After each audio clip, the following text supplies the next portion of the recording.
Stock మార్కెట్లో invest చేసే ముందు మీ యొక్క స్టాక్ అడ్వైజర్తో కానీ లేదా మీ యొక్క ఓన్ రీసెర్చ్ అనాలిసిస్తో ఇన్వెస్ట్మెంట్ చేయాల్సిందిగా కోరుచున్నాను. ఈ వీడియో కేవలం ఎడ్యుకేషన్ పర్పస్ కోసం చిత్రీకరించడం జరిగింది. We are not responsible for your trading and investment. Also we are not SEBI registered అండి. ముందుగా మార్కెట్ మిత్రులందరికీ కూడా నమస్తే అండి. కొద్దిగా వాయిస్ ఓవర్లో కొద్ది డిస్టర్బెన్స్ ఉంటుంది, ఎందుకంటే ఫ్యాన్ సౌండ్ గట్టిగా కొడుతుంది అనమాట.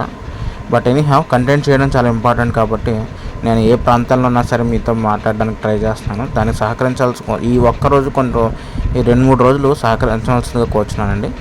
సో చూసుకున్నట్లయితే నేను 40 days ఆఫ్ FMCG ర్యాలీలో 23 డేలోనే నేను ప్రాఫిట్ బుక్ చేసుకుని ఎగ్జిట్ అయిపోయాను, ఎందుకంటే 3% ప్రాఫిట్ వచ్చేసింది అనమాట.